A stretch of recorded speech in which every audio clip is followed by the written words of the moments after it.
up guys, it's Jake from Eternal MMA here with the newly crowned flyweight king, Shannon the Turkish Delight Ross. Shannon, how are you, man? Yeah, very good. Thanks, Jake. How are you, mate? Good, thanks. How does it feel to be called the flyweight champ of Eternal MMA?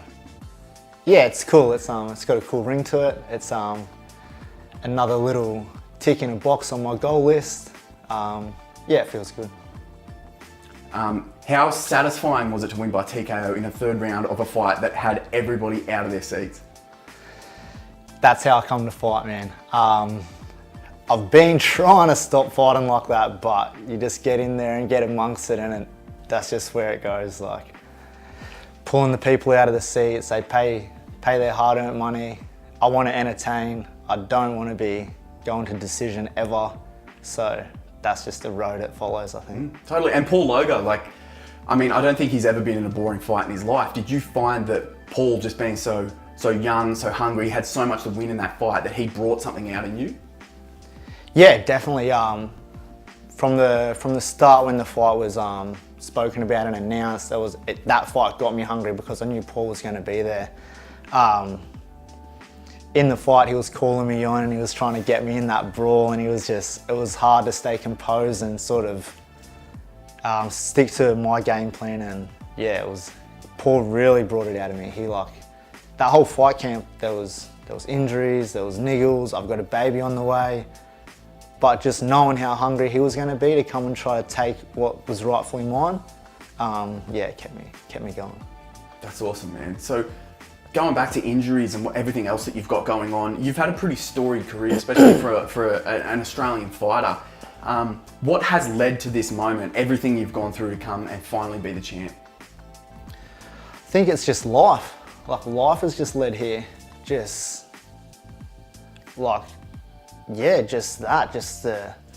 the journey, just the hardships, the fun, the meeting good people, just good coaches. And then all of that just building up and running into these last 4 fights, 2 Australian titles and 2 international wins, it's pretty special. Mm-hmm. Absolutely. And you're speaking about good people. How important are the people around you to give you that solid foundation in which to succeed? Yeah, it's an individual sport and we go in there on the night and we fight by ourselves, but to really be an elite level athlete, you need to have a real good team and a lot of good people around you to just to keep you on track and keep you motivated, keep you pushing, keep you in the right direction, pull you back when you need to be pulled back a bit. So the people you choose to surround yourself with are really important, especially in this top level now. Now, you mentioned being an elite athlete as well. You did some pretty rigorous testing and some data collecting with some of your guys behind the scenes. Can you tell us a bit about that? Yeah, so when this fight was, when we decided we were going to do this fight, I sat down with Jordan Sullivan and Dana Phelps from Fight and Fit Physio, Geordie's from the Fight Dietitian, and we put a plan together to collect some data and track it through the whole fight camp. And we pretty much wanted to see what the fight camp does, what the weight cut does to performances and all those sort of measures, all your hormones, kidneys, liver, all through the fight camp with the weight cut and all that sort of stuff. So we collected a fair bit of data. I think over the 8 weeks, I was probably at the doctors 5 to 6 times getting bloods and doing RMRs and VO2 max tests and stuff in at Fight and Fit Physio to put all this data together so we can correlate it, and we're going to do a review, put it all together and try to submit it to a medical university. Wow. So then there's going to be some proper track data for a real life fight camp and a real weight cut. There's been some mock ones done, I think, oh yeah, we'll cut weight to this weight, but it's not real. They're not really fighting the next night. Yeah, exactly. So yeah, we did the whole thing. It's going to be out soon, so some pretty crazy stuff that we found on that. So you mentioned some of that data collecting and the way that you track your performance. How did you feel about your performance in the fight, and talk us through?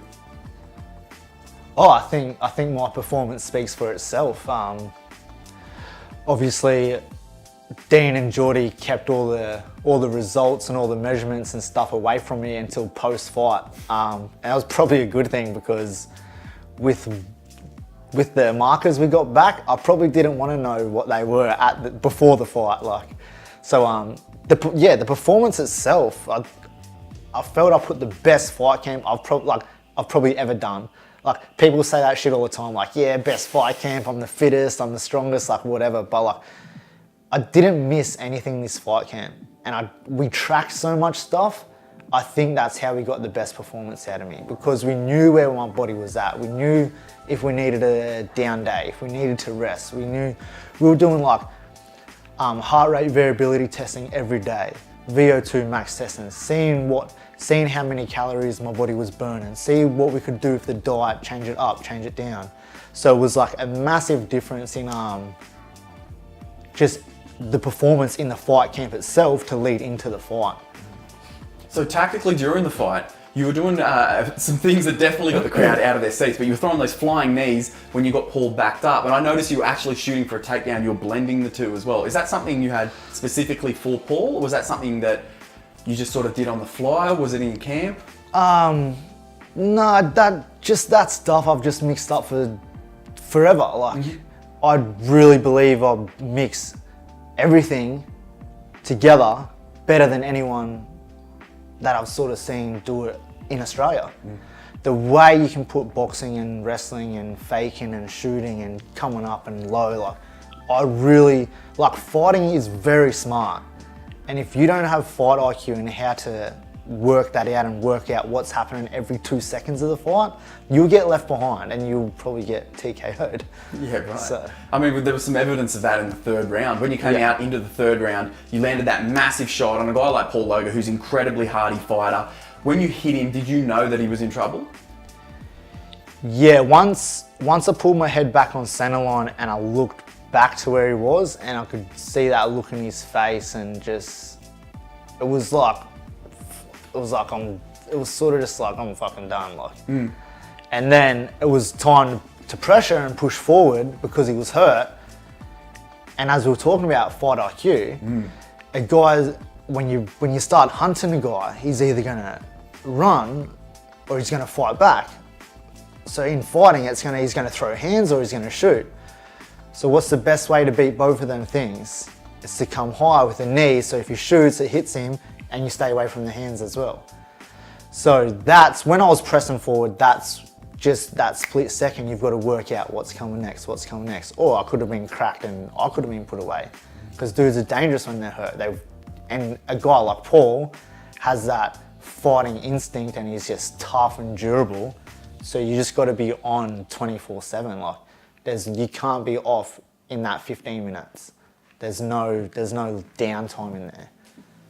Now, speaking about Paul as well, just being like such a vicious fighter, when you backed him up into the cage, got him into a fairly vulnerable position, did you expect him to just be swinging back at you and throwing back at you the way he did? I mean, he had his back against the cage and he was throwing combos. Yeah, like early in the first round, we were exchanging, and he, like I said, he was like calling me on. He was like, come on, let's get amongst it, like. And I love that fight. So it was hard for me to be like, let's be smart, let's be calculated.